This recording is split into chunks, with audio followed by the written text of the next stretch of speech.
information from Seven Group. Di sini kami siap untuk membahas tentang relevansi teori keperawatan dari tokoh Hildegard of Buklau untuk masa depan keperawatan. Di sini kami akan menayangkan sebuah video kasus dalam judul tersebut. Sebelum itu, perkenalkan nama saya Agis Naib Sewafal sebagai narator. Perkenalkan nama saya Nanda Cahaya Ramadhani sebagai ahli gizi. Perkenalkan nama saya Heni Alicia sebagai perawat. Perkenalkan nama saya Nisa Ramadhani Wahab sebagai perawat senior. Perkenalkan nama saya Ardiani Dia Putri sebagai dokter. Perkenalkan, saya Rini Antika sebagai pasien. Perkenalkan, nama saya Resti Sahara Dewi sebagai kakak pasien. Perkenalkan, nama saya Susana Dina Yomi sebagai mahasiswa S1 keperawatan. Perkenalkan, nama saya Rata Jani Ariati sebagai psikolog. Perkenalkan, nama saya Eka Heriawati sebagai teman pasien. Selamat menyaksikan.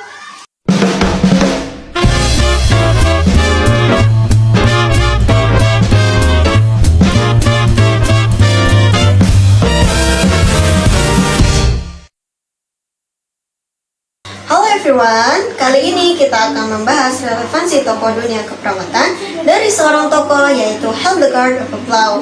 Nah, jadi kita akan memperluas wawasan dari siapa sih Hildegard of Buklau dan apa teori yang dipakainya. Saya di sini bersama dua teman saya yang akan membahas siapa itu Hildegard of Buklau dan apa teori yang dipakai. Halo Kak. Halo. Sebelumnya di sini saya akan menjelaskan siapa sih Hildegard Buklau. Sebelumnya perkenalkan dulu ya, nama saya Rini Antika. Jadi Hildegard Buklau ini sudah meraih pendidikan dalam bidang keperawatan, psikologi dan psikiatria. Nah, selama karirnya ia menekankan untuk hubungan antara pasien dengan perawat. Selain itu, Buklau juga menjadi salah satu perawat pertama yang meraih gelar master. Buklau ini pada dunia keperawatan telah meninggalkan warisan yang mendalam dalam cara perawat berinteraksi dengan pasien, khususnya di bidang keperawatan psikiatria. Si Buklau ini, dia tuh punya teori tahu. Nah, teorinya ini itu tuh khas banget nih sama si Hildegard ini. Jadi, teori yang dikeluarkan sama Hildegard yaitu adalah teori Buklau. Jadi, teori Buklau itu dipengaruhi sama model hubungan interpersonal yang bersifat terapeutik atau significant therapeutic interpersonal process. Jadi Hildegard F. Buklau ini itu mendefinisikan teorinya yaitu, jadi teori ini dia mengandung mengenai kemampuan untuk memahami perilaku manusia berdasarkan masalah-masalah yang pernah dialami sebelumnya, yaitu dengan prinsip kemanusiaan. Nah, jadi kalian udah tahu kan siapa itu Hildegard of Buklau dan apa teori yang dipakainya? Hildegard of Buklau adalah tokoh yang paling penting dalam dunia keperawatan, dan teori yang dipakai oleh Hildegard ini yaitu teori Buklau. Jadi, Hildegard ini mempunyai paradigma. Nah, paradigma menurut Hildegard ini adalah cara mempengaruhi kita berpikir, memahami, dan menganalisis suatu masalah, serta dapat membentuk cara kita mengambil keputusan dan bertindak. Nah, paradigma Hildegard ini mempunyai 4. Yang pertama, paradigma kesehatan. Yang kedua, paradigma lingkungan. Yang ketiga, paradigma manusia. Dan yang keempat, paradigma keperawatan. Halo Kak, apa sih paradigma kesehatan menurut Hildegard of Buklau? Oke, jadi sebelum saya menjelaskan, perkenalkan nama saya Eka Heriawati yang akan menjelaskan paradigma kesehatan. Dalam pandangan Buklau, kesehatan bukan hanya keadaan penyakit atau gangguan fisik, tetapi juga mencakup keseimbangan mental, emosional, dan sosial individu.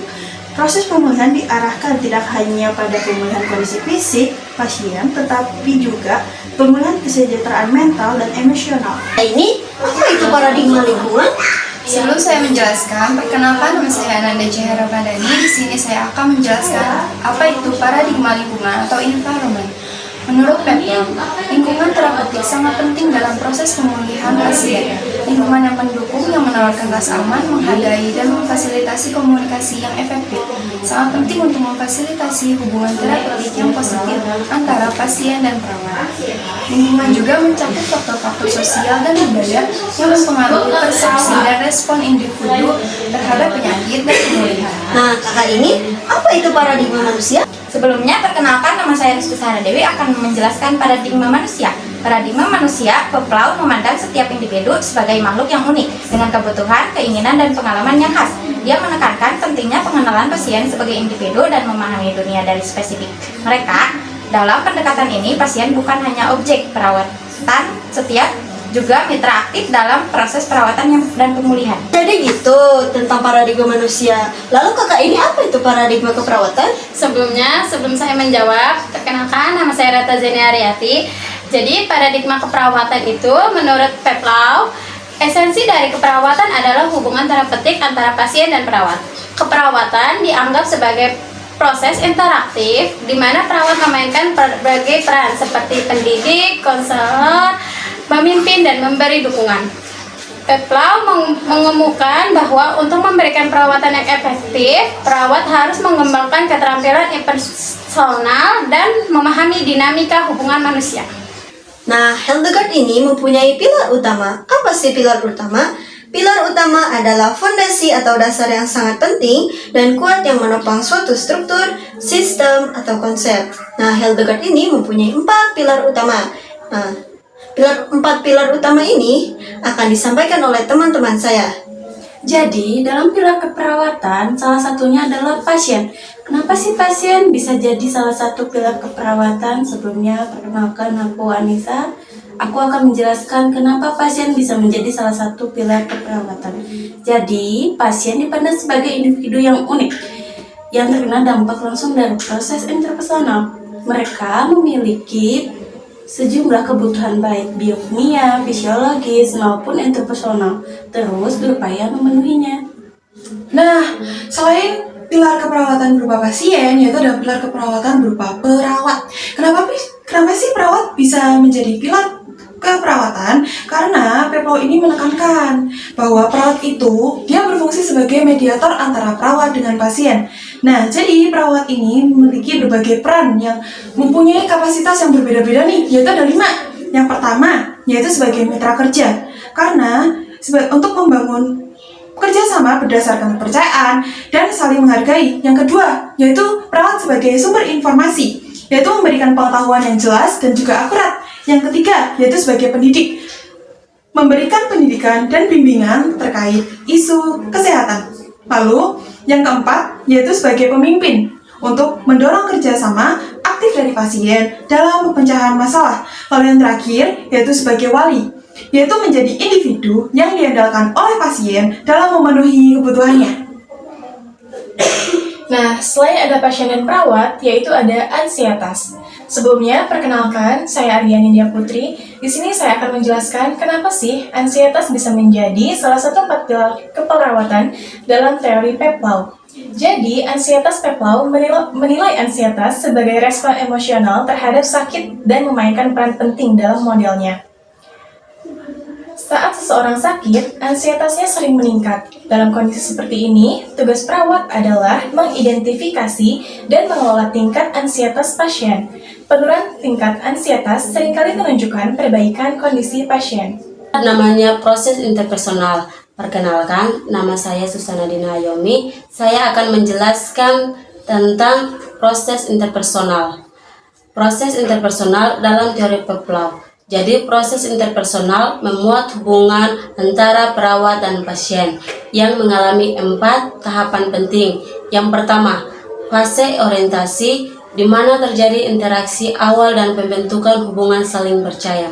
Kedua, fase identifikasi, di mana perawat memfasilitasi ekspresi perasaan pasien dan merencanakan keperawatan sesuai kebutuhan.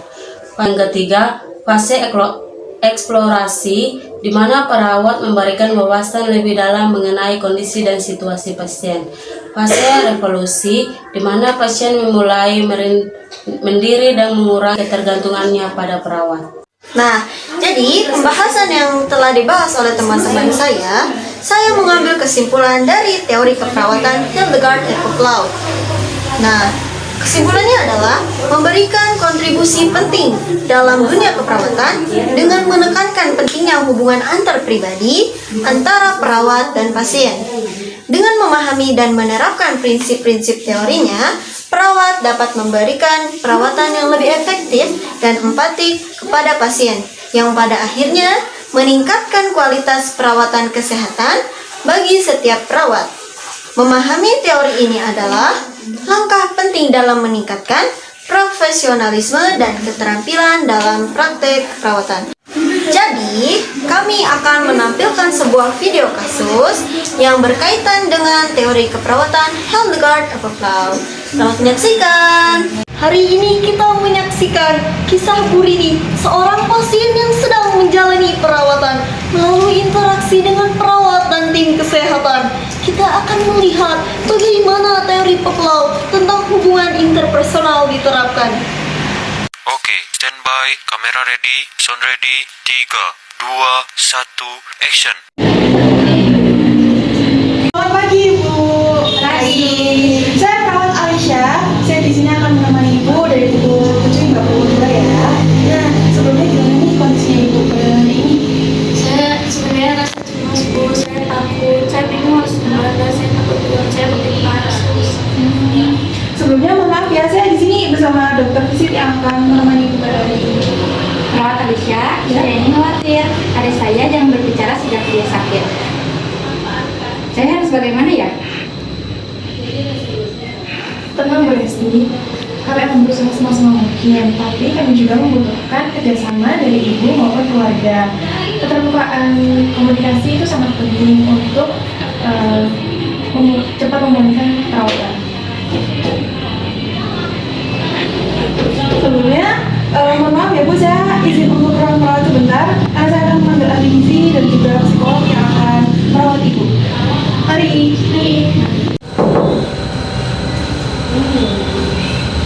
Permisi Ibu. Sebelumnya di sini saya sudah bersama ahli gizi dan juga psikolog yang akan merawat Ibu ya.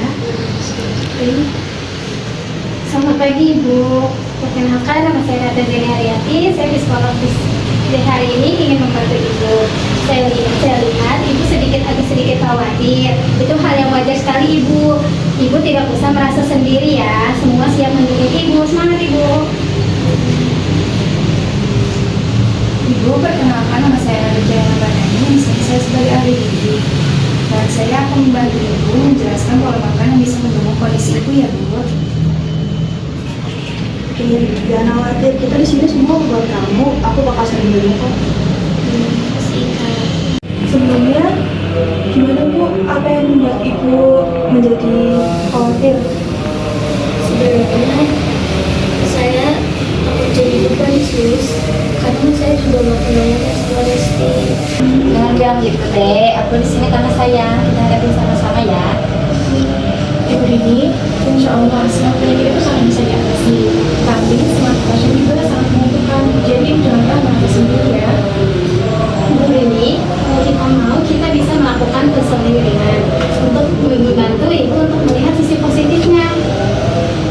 Ibu, makanan sehat juga bisa memperbaiki suasana hati.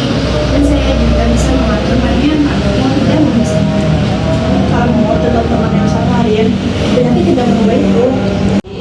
Ibu, kemarin sudah latihan pernapasan kan?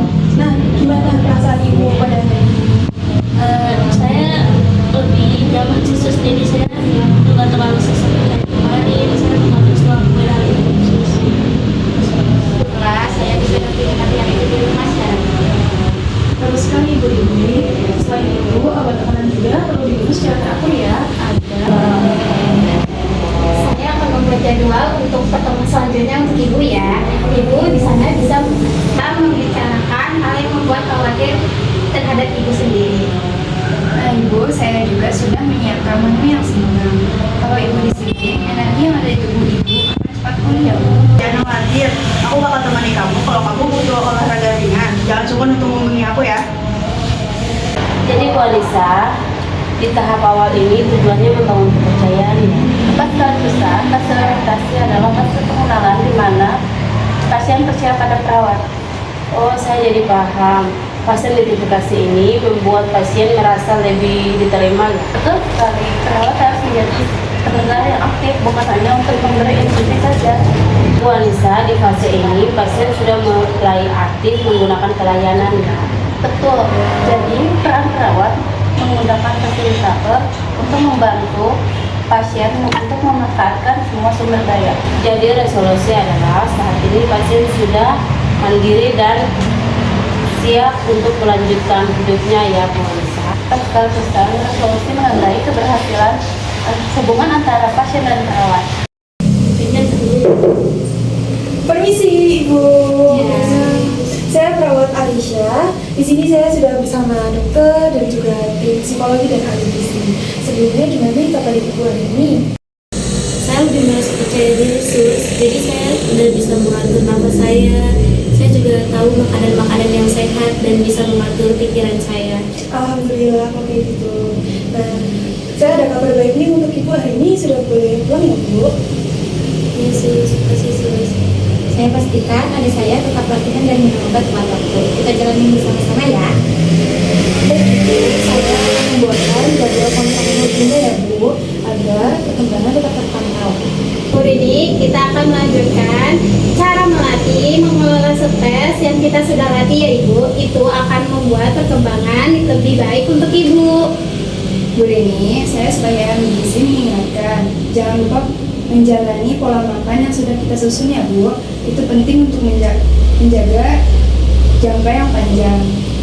Kamu hebat Rin, aku senang melihat kamu lebih optimal sekarang. Demikianlah perjalanan Bu Rini melalui 4 fase teori Peplau: orientasi, identifikasi, eksploitasi, dan resolusi.